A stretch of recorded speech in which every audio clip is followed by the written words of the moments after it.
We're just gonna have to ignore my hair because it's really floofy and I can't make it not be floofy. I washed it yesterday and I tried to style it like in a cool haphazard way and it's not working. So ignore the hair. Hello, my name's Jade and today we will be discussing The Knife of Never Letting Go by Patrick.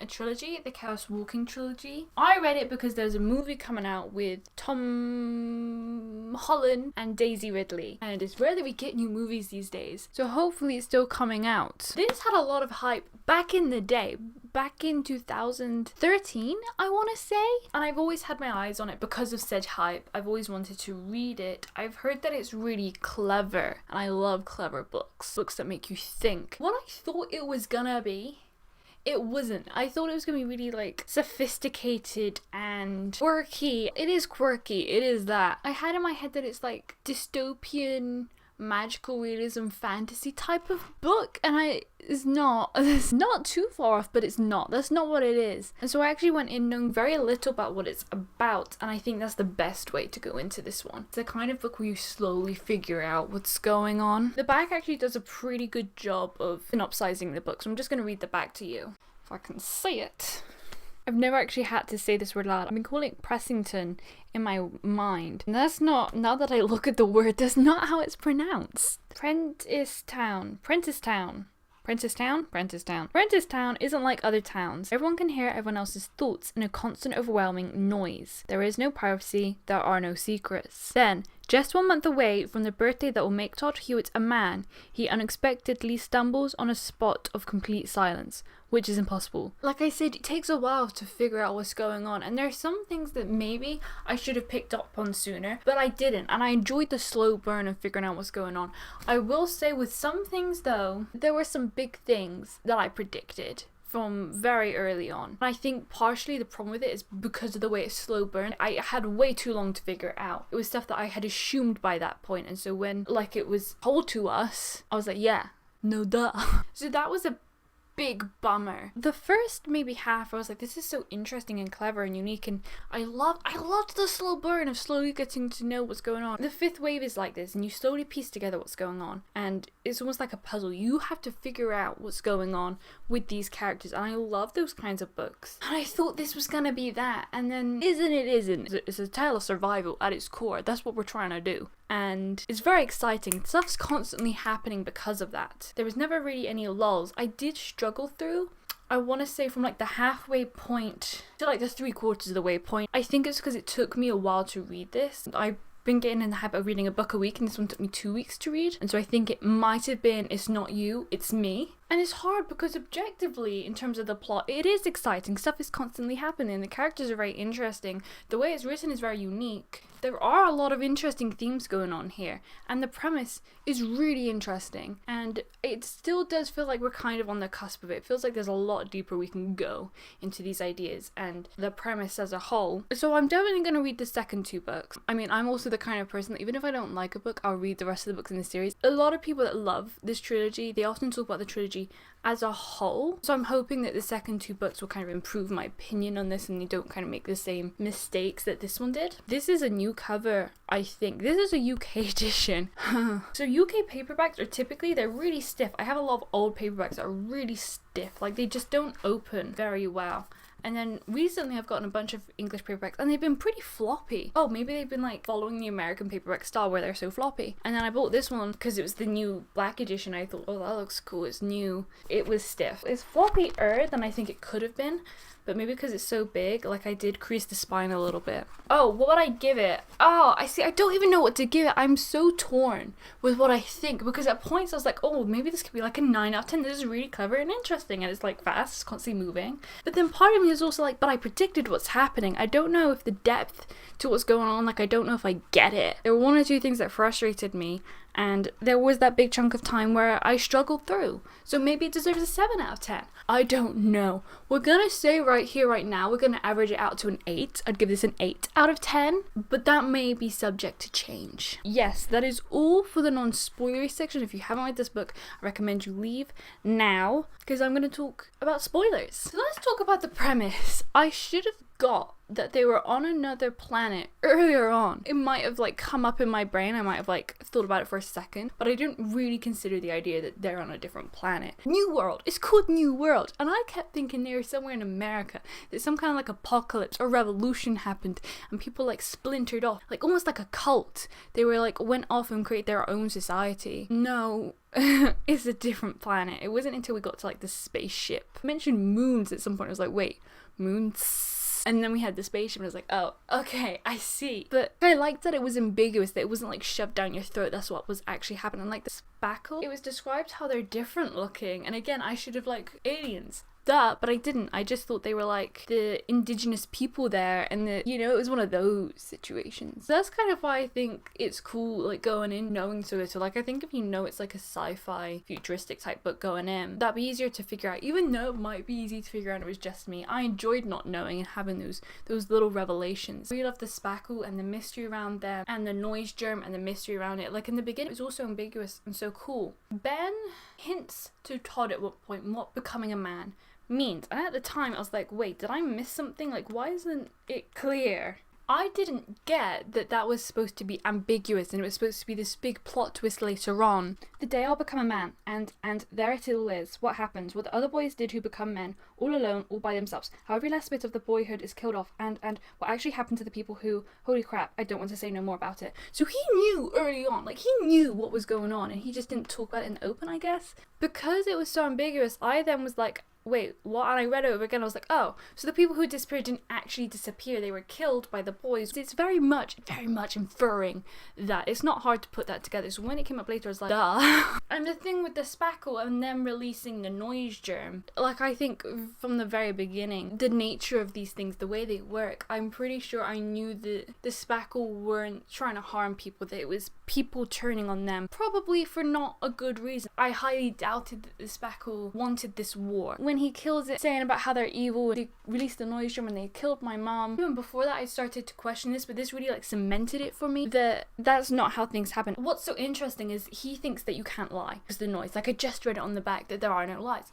but there are so many lies. Doesn't understand at all what's been happening. He's completely been fed a lie all his life. That's really interesting. I love that aspect to it. So because of that, everything he knows we interrogate, and because we've gotten little pieces of the puzzle, little tidbits, it's really not hard to think that the spackle are peaceful and that the noise germ wasn't part of the warfare. Found out that it wasn't actually the spackle and we just turned on them because we grew so frustrated and we couldn't take it anymore. That wasn't a surprise to me at all. By that point I knew the spackle were innocent, especially when Viola said to him when he killed it, and look at how everything you've heard so far has been wrong. Why would this not be wrong as well? And then the thing about them killing the women, I kind of guessed that too. Everyone hates them. We know that they've done something really bad and we don't know what. Everyone replies to them as murderers. So part of me was thinking it was just this whole boyhood, manhood ritual thing. And we have that guy, I hated, in the barn, cut off Manchi's tail, like Matthew Lyle, him. And he was going on about his wife, I believe, and it turns out she was a bigger player than we thought, but we didn't get to see enough of the history for me to actually care about that aspect. And the way he was implying what they did to her, like they've at least done some shady stuff with some women, so it didn't shock me that they killed all the women. War makes monsters of men. I think that's the most promising thing we've got here, and I think that has a lot of potential, and that's what happened with the spackle. That's how we turned to hate them through war, and that's how the men in Preston, that's why they killed the women, and that's why they do what they do to their boys to make them become men. This was a product of the war they went through and the trauma they went through, and also moving to a country and having all this noise that they don't really know what to do with. They didn't handle it very well, I guess. Oh, maybe the revelation actually of that boys need to become men was with Aaron. That whole scene with Aaron in the chapel church thing in the cave with the waterfall, we have this find out that Aaron is the sacrifice. It's not Viola, it's not Todd, it's Aaron. He's the sacrifice. He wants Todd to kill him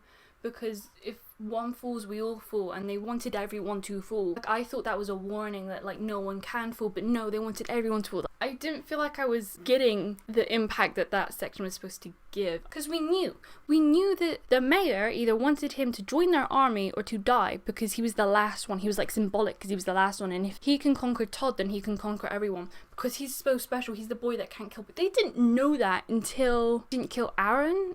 They didn't know that for a while, and even when he didn't kill Aaron, that was one mistake. It wasn't really until he didn't kill Junior Mayor Kid that I was really like, okay, we have a problem here. Because he wasn't driven to hate at any of those points, so it makes sense for him. Like, they wanted to turn him into a murderer. He needs him to not just kill Aaron, but kill him out of red rage, because then he'll be a monster. I have kind of had a problem with this as well, because, like, Viola did murder him, and I don't think she's now fallen. What Todd said, Aaron drove her to do that. He's the one that's evil. He's the one that's fallen.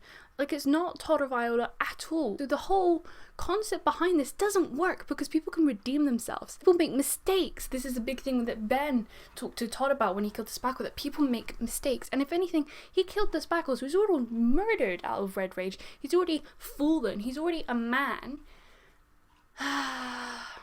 And I think that's ultimately what the book's gonna say, that it's not about falling, it's about picking ourselves back up. Todd says that. It just meant that whole section with Aaron, I was like, this feels really over the top, and it feels like there's something I'm not getting here. Maybe there wasn't something I was getting there, but I also had a couple problems with the mayor. I am the circle and the circle is me. I hope that comes back into play, because I don't really understand what's happening there, but it's intriguing. From the sounds of it, I think he's gonna be a long-term character. It's hard because we don't see him, and I've read things that it's great because we really hate him but we never actually see him, but because we don't see him, I don't agree with him obviously, but I don't have very strong feelings towards him. His whole taking over the world, he's been building an army to literally take over the world. I think because we don't have the history with him, it didn't affect me very much. It felt very ambitious. And when we got to Haven and he had like made some kind of deal, now the president of the world, like Haven gave him that quickly. We'd been talking this whole time about how Haven is our last hope. They're the biggest of the settlements. They're the strongest. Even these little towns, they thought they stood a chance. And they get there and they surrender immediately because of the rumors of the army. They didn't even try. I think it bothered me so much because we'd been so set up that Haven's not going to be like this. And I think the idea of hope and that was a really promising storyline. I was so sure that Haven were going to take him in. Even if they fought and they lost, you know, they're going to try. They didn't even try. I think there needed to be more ambiguity there, that Haven might not fight. Haven might not be as strong as we all wanted. I mean, Todd and Viola had these doubts, but because it's Todd and Viola and they don't know nothing, I didn't believe them. Yeah, I'm not sure how to feel about the mayor. I want to know more about when these ambitions came and why. Why does he want to be mayor of the world? What does he want here? We didn't understand his ambitions for a while, and then we found out he wants to be president of the world, and I was just kind of like, like, it felt very extreme, and it didn't feel set up in the way I wanted it to. Most things were really well foreshadowed and set up, that these like two little things, the mayor and Haven, like I just didn't see it coming in the most profound way. It's really interesting that men are the ones with noise and that women are the ones that were quiet. I think that's because men are the ones with noise, women are being treated differently. There's so much misogyny going around. Like when we went to that town where the women were kept separate and they weren't given a voice or opinion, and they were just kind of treated as slaves. And Aaron, again, he said that men are supposed to do God's work. Very clear. Misogyny is a huge part of this planet in a lot of places. Not all, but a lot. Almost reminds me a little bit of the Lord of the Flies in a way, actually. Oh, this is interesting. It's interesting. Even though you'd think that women would shun out men because they're the noisy ones, no, men are the ones that mishandle the women, even though they have much more power, it feels like, in this situation, because not only do they know what the men thinking, the men don't know what they're thinking, so they're not on even ground at all. But it's interesting the way that men are still forcing themselves to be on top. There's a lot of really interesting themes going on. There's a lot of potential. There's every possibility that they do turn into these really big, interesting conversations, and there's a lot of meat to chew here. I just wish the things that did shock me had a little more foreshadowing, and the things that didn't had a little less, maybe. Oh, do you know what we've not talked about yet? Not talked about Manchi. I was so mad. Was it really necessary? And I think we did need Todd to be, well, I think what needed to happen, it got to the point after Ben where it was just him and Viola. It was just Todd and Viola. They were the only things they had in the whole world. I think that was what we needed. Did he have to die though? Did Manchi have to die? As it went on, I grew to love him more and more. He was there for Todd every single time. He went through so much. When he first fought with Aaron and Aaron like kicked him off, like in the very beginning, it hurt my heart. And then we had the Matthew Lyle situation. Then there was that Mayor Jr. situation, and he lost the teeth, and he was always there for him, and he loved him no what, because that's what dogs do. He was such a good dog, and I loved the amount of times that like Todd was like, good ruddy dog. What a good bloody dog. Did he have to die? Did he really? And the way he was like calling out to him innocently, not understanding what was happening, I was distraught. When dogs die in films or books, it's so completely different to when people die. Like, it affects me so much more. Like, Todd or Viola could have died and I would have been fine, but not Manchi. I think, like, keep him prisoner and we don't know what's going to happen to him and maybe torture him a little bit more and then get him back eventually. I would have been okay with that. Ultimately, I'm fine with it now. Still, I'm not 100% convinced that it was necessary to put your reader through that much pain and heartache. I love the way it was written because he can't read and write, so I'm assuming that's why it's written the way it is. It might just be phonetically so we understand his accent better. I loved all the different accents. I loved Hildy. I loved the way they spoke. That was really cool. Wilf, I loved Wilf a lot and his wife and how cool he was in the end. And there was those cow things and when we were driving through those cow things, I think that was like a really like cinematic moment. That was cool. Yeah, there were a lot of times where Todd saw bits and bobs like that Ben thing that I just read out, and with Matthew as well, Preston's dark past, and I'd be like, what did he see? Why can't you just tell us? And I think now I know why he couldn't tell us, because given the way it happened the first time, it just gives everything away. Maybe that's why he gave so much away that with that first one, boys killing men, so that it doesn't turn into such a giant revelation, that it is something that someone can pick up on, because you want to be close to figuring out, but you don't want to be there. You don't want to have actually figured it out. It was really interesting the way that the Spackle's noise was kind of different to Todd's noise. Had more pictures and emotions in his noise. Will did it better ultimately. That's what happened. And I loved the way that Ben said this world is all about information, exchanging information. And because we don't know how to handle it, we don't know how to do it, it's just noise. I think there's a really cool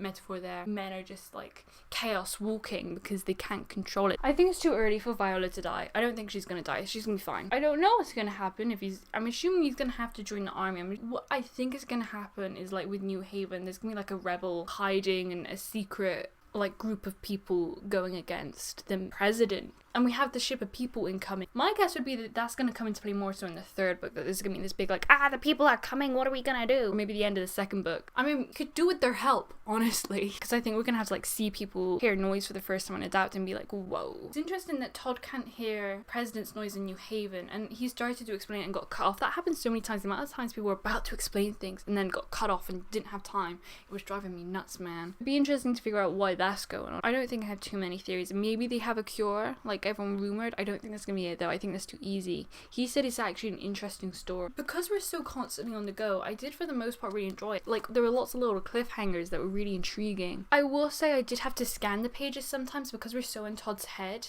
that there's a little bit of overwriting, and I don't think it's a bad ethereal decision. I think it makes a lot of sense. It's just that because it was taking me so long, I had to skip it sometimes and just kind of scan through. You know what I haven't done yet? I haven't watched the trailer. I've been saving it to watch with you. I know that they must have aged up Todd and Viola because Tom isn't 13, 14, and nor is Daisy Ridley. I imagine Viola with blonde bob-like haircut because that's what Daisy Ridley has. I've seen like the posters and stuff, and it looks so bizarre. Her like weird fringe, but it looks very fake. I'm assuming it's fake. It'd be interesting to see how they do the noise. It does look like that for the noise they have like some kind of effect going on. Are they gonna have that constant throughout the film though? Because that's the thing with the noise, it's constant. How are they gonna convey that if it's gonna be CGI? Are people gonna have like constant CGI floating around their heads? Okay. So the noise is cool. I like what they're doing with the noise and the effect. There was a terrible crash, so the way they're introducing Viola is gonna be completely different. She's talking to someone, currently a man. It could be Tam. I have a feeling they're going to strip back the characters though, that we're not going to run into as many because we don't have the time. It's a pretty big book, and that was something I'm going to say worried but apprehensive about. They're going to cut out a lot. It's not going to fit, and so it's going to be like the key points. I think we might not have Tom and Hildy, but we might have them go to a settlement just for a little bit, and I think that scene with Matthew Lyle might be in there. Wilf and driving through the cows. I think they have to include that. If they don't include that, then that's such a missed opportunity because that would be such a cool scene. She just said, I like your dog, but we've not seen Manchi yet. The spackle looks really cool. Okay, that was cool. I think they're going to change a lot of things. I'm not necessarily mad about that though. Like the way Viola's introduced is clearly different, but I think it provides one opportunity to set up the world and get a lot of the key information across that Todd already knows that we don't find out for a while across quicker, because trailers exist. We have to know more information than we would going into a book blind, for instance. So we already know it's space. We already see the ship looked really close to the Earth. The CGI looks like it's done really well. The noise doesn't look too cheesy. The music was really cool. It had this really cool tone to it that's not quite the same as the one I got from the book because we're so in Todd's head. He's so stubborn that it doesn't feel childish isn't the right word, but he's very young, and it does almost have like a certain naive, very colloquial quality to it that plot doesn't allow for this cool futuristic stuff to come through in the same tone. It's there, but it's not presented in the same way, which isn't a problem of the book at all. I just really like what they're doing with the film. Dreading the Manchi scene, that's what I'm dreading the most. He wasn't really in the trailer at all, so I don't know if maybe we're not gonna have that connection with him as hard, but then what's the point of killing him off if they don't display the connection with him? I don't know, I'm excited. It looks promising. And that is everything I have for you today. Thank you so much for watching. I hope you have a super morning, afternoon, evening / night. My name's Jade. I hope I see you again next time. Goodbye! Because this book did that presses Hello, puppy.